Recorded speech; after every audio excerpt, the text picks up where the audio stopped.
There, and welcome to How to Start a Business in Connecticut, brought to you by startabusiness.org. So in this tutorial, we're just going to sort of walk you through all the different processes of how to start a corporation or a limited liability company or a partnership. That includes limited partnerships as well as you can see here, limited liability partnerships. It should be noted that the Secretary of State website for Connecticut doesn't offer any online filing, so regardless of what kind of entity you're planning on forming here, you're going to need to download the appropriate PDF form, print it off, fill it out, have all necessary parties sign it, and then attach it with the filing fee. So as you can see here, we have the different instructions. We have corporations. If you click on this link, or either one of these links, you'll get more detailed instructions as to how to file for each entity. So this is sort of just going to be an overview of if you were to click on one of these, what you can anticipate, as well as a few other functions we have here. You can search for a name using the business name inquiry. Now this is useful if you're planning on seeing if your name's available, because in the state of Connecticut, it should be noted that every single entity that is registered with the state has to be registered under a unique name. Now there's a different state statute for each type of entity, be it corporation, LLC, LP, or LLP, so I won't go over them now. Of course, if you were to click on one of these links, you could find them, but long and short of it is you need to have a unique name before you can file. Also, if you just want to get any kind of detailed information about particular company, this can also be useful for that. So the first step on how to register for really any entity in Connecticut is, as I said, do your business name inquiry, make sure that your name is available. The second step, of course, would be to choose what kind of entity you want to form. There's corporations, so domestic profit, we have foreign, domestic nonprofit, and religious. Limited liability companies, LLCs, the abbreviation is. We've got domestic and foreign, and then both LPs and LLPs, we have domestic and foreign as well, and we have all the links provided here. Once you've decided upon what kind of entity you'd like to form, you print off the necessary forms, fill them out, have them signed. You can then attach the filing fee, which would be a check made out to the Secretary of the State, and mail it to the below addresses. So we have the mailing address here, as well as the delivery address if you'd like to deliver by hand to this address here.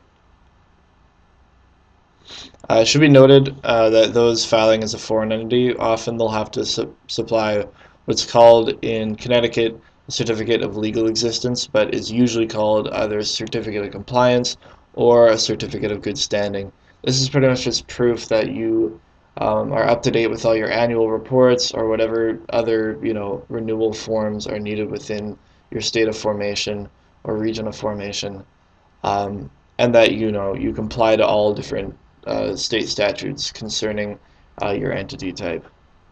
We have the filing fees here. For corporations, domestic stock is $250, foreign stock $385, domestic non-stock is $50, foreign non-stock is nice and cheap at $40. And we have, of course, the religious corporations here at $50. Both LLC and all partnerships, the filing fee across the board is $120. The name reservation section here, we have the different state statutes concerning the name reservation depending on the entity type.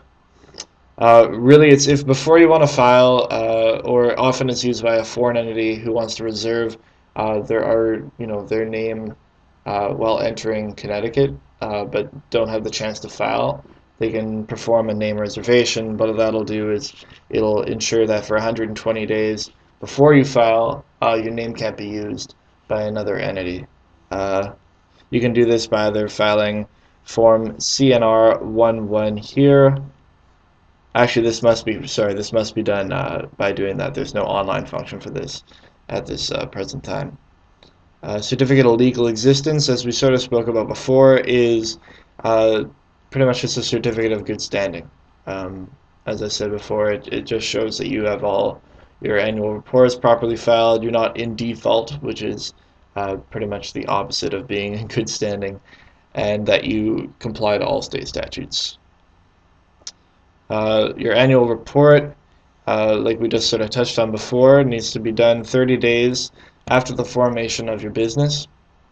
It's pretty much it needs to be done, once a year, just to maintain your company's business within the state. As I said before, also that if you do not file this, you'll be in a state of default. The filing fees will vary depending on what kind of annual report you have, but luckily the Secretary of State has supplied an online function for the filing of your annual report.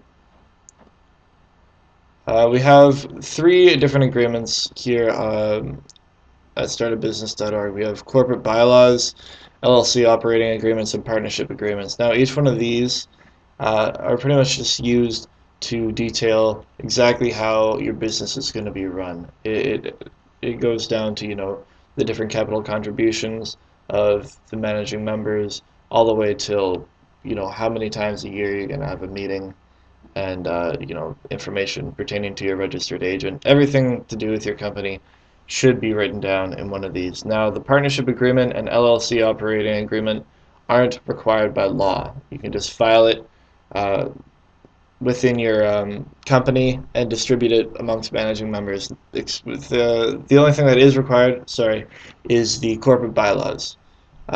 If you are filing a corporation, it is required by law that you establish the runnings of your corporation within the corporate bylaws.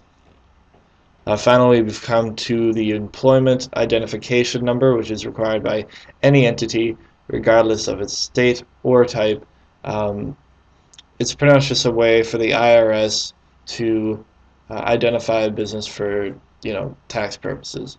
It's the equivalent of the Social Security number for corporations and companies. It can be applied online or through the PDF application SS4 here, and it is completely free of charge. If you want to perform any kind of financial transaction, you're going to need to get a hold of one of these, and I assume, seeing as you are indeed a business, that will be the case. So thank you so much for listening, guys, and best of luck to you.